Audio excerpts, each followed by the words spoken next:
So, do you mind me asking, does Alexis's father know who she is? Know of her? Yes. Alexis's father left when she was like 2 months old, so he is aware that she is here. And since then, in any point in the last 13 years, has he tried to contact you to see her? I have received one call from him recently. In the past, he had some issues with substance use, and he called to let me know that he recently had cleaned up. Okay. Do you think there is an opportunity to allow Alexis to get to know him? I think it's clear that Alexis wants to get to know him, and I think that as a mother, I should respect that. I would be willing to give Alexis his contact information so that she can call him on her own. However, I don't know how comfortable I feel about a meeting taking place without anyone there supervised, and I don't want to be present. I haven't seen him in years, and I don't think that that's healthy. Right, that's understandable. Alexis, do you think you could respect your mother's wishes by just starting with, some communication, like texting or calling before you were to go meet him? I guess if that's the only thing that I can do, I'd be willing to do it, just so I can at least start forming some relationship with my dad. Right. And respecting my mom's wishes, because I know she has done a lot for me, and she has only done things to protect me, so I guess I could do this for her. Right. Okay, good. So some agreements on the plan is that Margaret will give you your dad's phone number and you can talk. Let me just ask, so what's the best case scenario here for you meeting your father and getting to know him?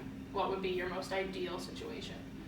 That I start to have a father figure in my life, and somebody who might be able to teach me things that my mom couldn't teach me, or kind of be there for me on a different level. And I would always go to my mom for everything, but I kind of just maybe if my mom and I have a disagreement, I don't want to go to Jack about it, I'd rather go to my dad about it. Right. And it's just having that, and getting to know his side of the family too, because I've only gotten the opportunity to meet my mom's side, so maybe getting to know more of my family, more of my grandparents that I haven't been able to do. Right. You also said earlier that a lot of stress was around you being bullied at school based on your father. So do you feel like getting to know him will be, make it easier for you to tolerate being bullied, or do you think you'll respond differently now that you would know him? I think that I will, because I think kind of all this is coming up because I have a father-daughter dance coming up. Oh, okay. And I've had to miss it the last 4 years because obviously I haven't had a dad in my life. And I feel like, at least now I can go back and say, oh, I talked to my dad, instead of being made fun of because I've never even spoken to him. Right. And now, as a mother, I respect the fact that you want to get to know your father, and that you are upset with me that I, have withheld from you for so long. But also, I need you to understand that your best case scenario may not be the circumstances that may happen. I knew your father for years before we got pregnant with one another, and although I don't know him recently, he has always been really unreliable. There'd be multiple times he would say he's coming to things and just never shows up. So I just don't want for you to get your hopes up that he's going to be this spectacular guy, when in my encounters with him, he was not such. So that's what I'm fearful of. Do you mind? Okay, so let's just explore. So we talked about the best case scenario is that you get to know him, you get to know his side of the family, you maintain a relationship with him from now until forever. Now, like Margaret's saying, what do you think the worst case scenario is? So have you thought about the worst case scenario where if you get to know him, he is, who your mother experienced him as, and he's not the father figure that you were really looking for? Right, because there's a reason why, there's a reason Right. why I withheld this information from you, Right. whether it be right or not, or the right, the healthy thing to do or not the healthy thing to do, but. Yeah. So let's hear, Alexis, what's your opinion on this? So I definitely think that it could go both ways, because obviously from what she's saying, and I believe everything that she's saying, that he might be unreliable, but I think it's just, I just want to have the chance to just meet him and maybe learn. I know she got to learn from her mistakes, but like let me learn from doing this and just giving myself the opportunity just to meet him. Even if it does turn out to be horrible, I at least can say like, okay, I tried. And do you think, so like a lot of your identity might be surrounded around knowing him or not knowing him? Sounds like, if I'm... Yeah, I think so. I think definitely that. I just think that things will change. Yeah. If I get to. But I think, and what your mom might be pointing out is that in the worst case scenario, are you actually prepared for what the worst case scenario will bring? No. But I think. So where do you go? So where do we go from there? Like, we have a plan to initiate communication, and let's say, you know, at whatever time when things go bad, where do you think we go from there? What can you guys agree on to do? That if I do take the initiative to start talking with my dad, I think that I would still, and it turns out to be horrible, or I would still want to know that my mom's still going to be there for me. And she's not just going to turn her back on me and be like, I told you so, I told you this was going to happen, this is why he's not in our lives. I think that I just want to know that she's still going to be there for me and not get upset or just anything. I just want to know that she's still good, our relationship's still going to be the same. Yeah. Even if it does turn out to be horrible. I hope you know that, like, regardless of how anything goes, I'm your mom and I'm always going to be there to support you, like, 100%. And also now we have this amazing social worker, so if, you know, we have an unbiased support for you to go to if you ever feel that you need to talk about something that you don't necessarily want to bring to me. And even in regards to Jack, like, you know, he's not going anywhere. He's always going to be in the picture. So whether you want to have a relationship with him or not, he's going to be there, and you're going to have to learn how to deal with that. Like, he loves you whether you want to believe that or not. And not that I'm saying he should be taking the place of your father, but I would really like to see a relationship established there, and I hope that maybe, like, our social worker could help you with that as well. Yeah, so we came to an agreement with Margaret allowing you your father's phone number, and then before you had said that you didn't want a relationship with Jack until you got to know your biological father. So what will that look like, you, in terms of working with Jack to form a relationship now that your mother has agreed to let you communicate with your father? I think that allowing me to form the relationship might make my relationship with Jack better, but I still don't want it to be forced on me. I don't want either of you to force me to do the father-daughter dance with him or do any of the things that my biological dad would do with me. I think that I will be more open to letting Jack in once I know that how my bio dad feels. Like, I don't want him to feel like I'm trying to replace him or put Jack first. But I think the relationship will get better. I just think I need to get that confirmation that from you and from him that everything's going to be okay and that I'm allowed to have a relationship with him. Margaret, have you and Jack had communication about, the relationship with him and Alexis and her biological father? Yes, Jack and I have talked about it, and he is aware of the call that I had recently received from her biological father. Jack's very supportive about the whole situation. Like, he's been really understanding about, like, where Lexi is at, and I don't know, that's why I don't know, like, what to do. Like, I'm trying to empower my daughter to make all the right decisions, but she's also only 13 years old, so I just don't want her to get hurt, and you know, she'll always have a support with me and Jack regardless of whether or not she likes him or not. Like, he's been really great about the whole thing. I think that, of course, is probably just your motherly instinct, and as a 13-year-old, you might not understand, but she just wants to protect you. Do you think, would you allow your mother, or even the three of you, if you wanted to bring Jack in, or have the conversation at home, to, include Jack on this plan? How would you feel about that? I think I would be okay with that after just like texting or calling my dad. I don't think I would be open to it until we did that. Okay. But I think that bringing Jack in would be helpful so he can understand where I'm coming from Okay. too, and when I am pushing him away or when I'm arguing with him or disagreeing with him, that he kind of understands where I'm coming from. Yeah, When I I do think those things. for now it sounds like we might just be leaving Jack kind of in the dark. Whereas I think I might have misspoke, but I just meant, and correct me if if you feel I'm wrong or overstepping, that maybe just allowing Jack in on this plan.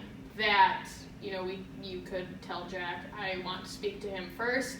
I want to see where this goes, and then we can have start our own relationship. Right, because we do all live in the same house together, Right. so it's like I'm not trying to have people walking on eggshells, Right. and I think that open communication piece is important. Like no one's forcing you to have a relationship with Jack, but the conversation should be had because it's going to be had whether you're in the room or not anyways. He's going to know about it, so whether or not he's hearing it from you or he's hearing it from me, he's going to be hearing it. Yeah. Would you feel comfortable if you wanted to lead that conversation? Or would you feel comfortable having that conversation at home? Because he's more than If welcome. Alexis would feel comfortable with me leading that conversation. Okay.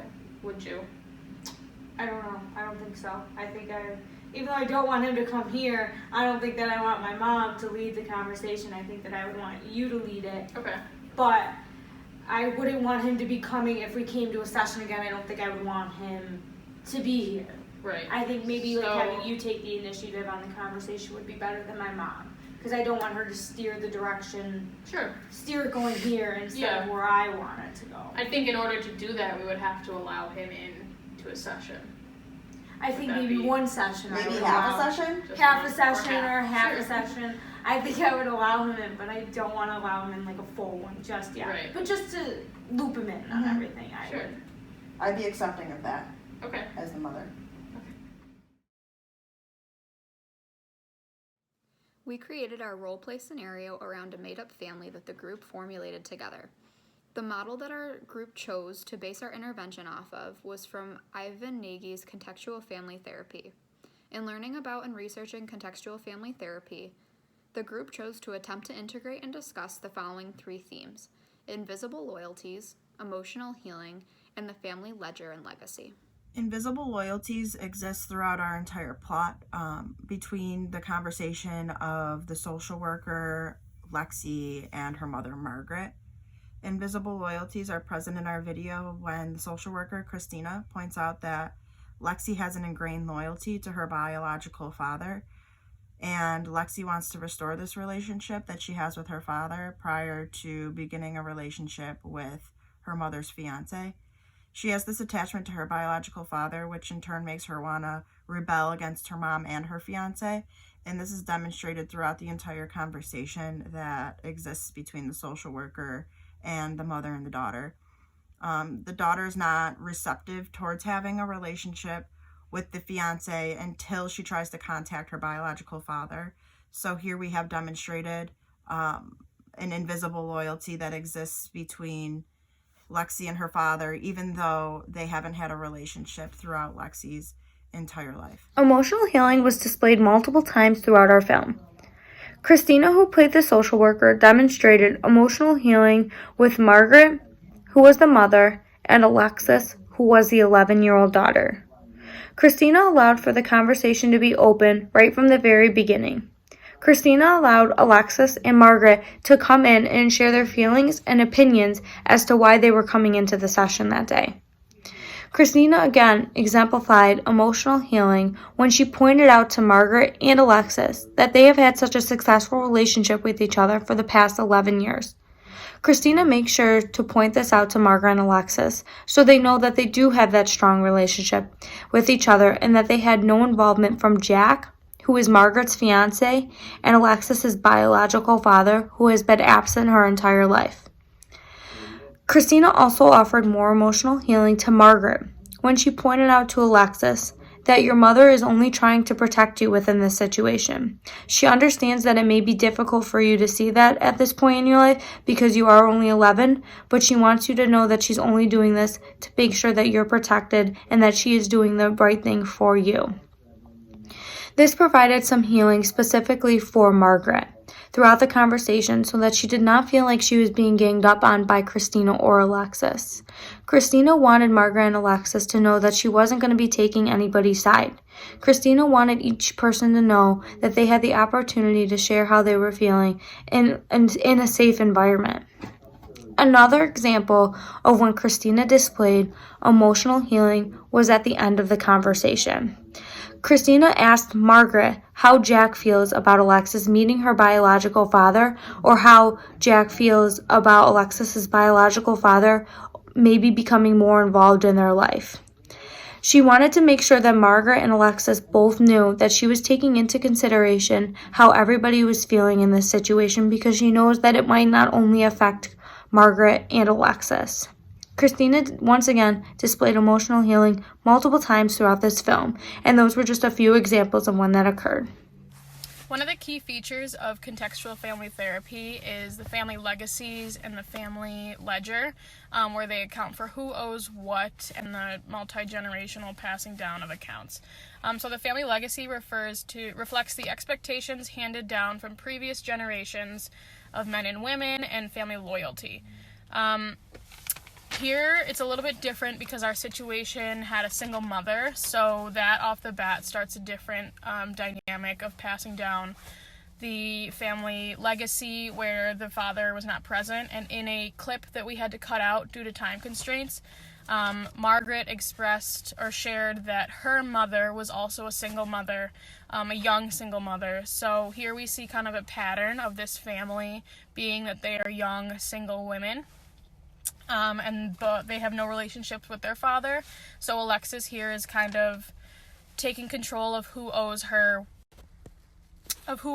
what. So she's not approaching it in a negative way, but I think she just feels like she is owed a relationship with her father, and her mom might have taken that away from her for the first 13 years of her life by not giving her the choice or not allowing that relationship to happen.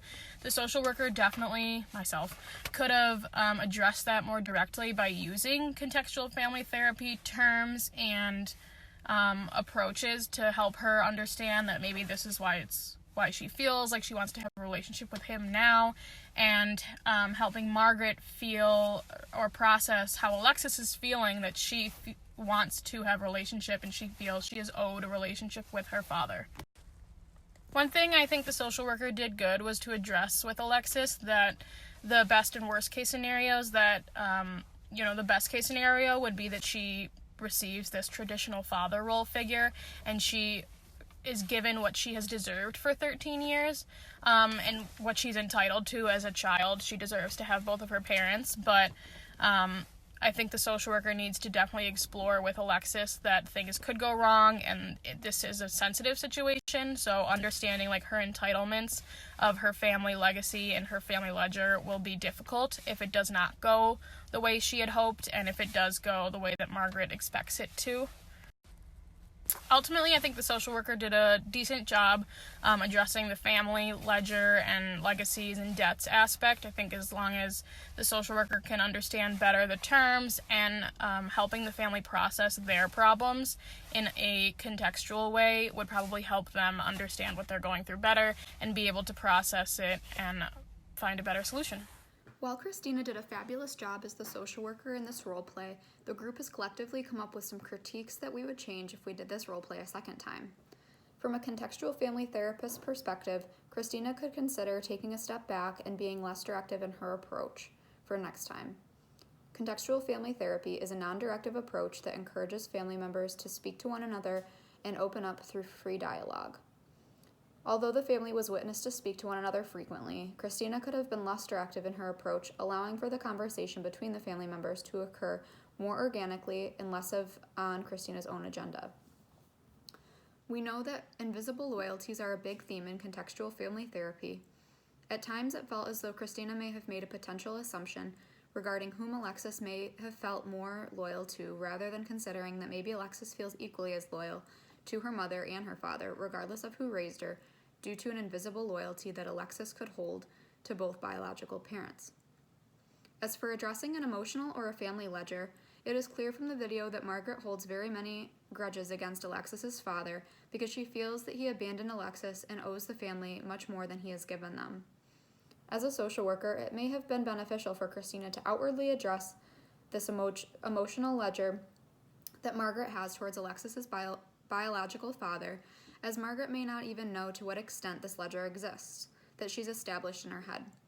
This may help in determining what Alexis's father could do or to give the family, making up for all of the time and resources he's lacked in providing so far. It may also be beneficial for Christina to have addressed how Margaret's history and family legacy up until this point affects the way she views her current situation in regards to poverty.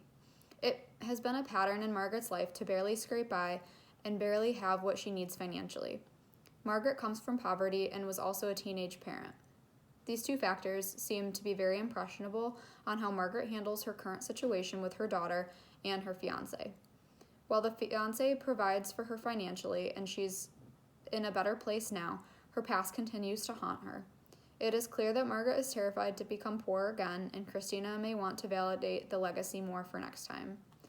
Christina did a great job in allowing the family to heal emotionally by opening up doors that promoted healthy conversation about past trauma and a trauma-informed approach. Margaret and Alexis both appear to feel emotionally and physically safe in Christina's care. The three parties collaborated with one another while building trust and rapport, and it was clear that both Margaret and Alexis felt more empowered at the end of the session. They even said they wanted to come back again. Christina was primarily effective in her ability to provide choice to the family, such as when she would say, "If you don't mind me asking," before jumping to a sensitive topic.